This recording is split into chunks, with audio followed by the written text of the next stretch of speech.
നമുക്കിന്ന് ഒരു egg open ചെയ്ത് നോക്കാം. ഈ എഗ്ഗിനകത്തെ കുറെ വൈറ്റ് ചോക്ലേറ്റ് ബട്ടൺസ് ഉണ്ട്.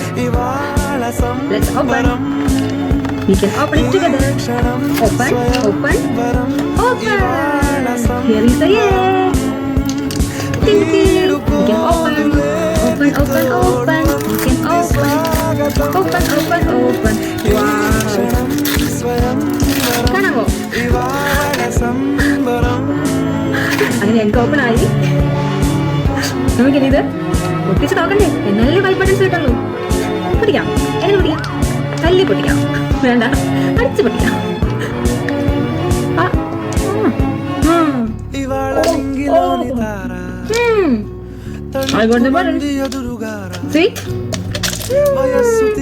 വിഷു അല്ലേ? വിഷു കൈനീട്ടം കിട്ടാൻ പോലെ കുറെ ഹിഡൻ സർപ്രൈസസ് ആയിട്ട് കുറെ ചോക്ലേറ്റ് കോയിൻസ് ഇൻസൈഡ്. ബൈ.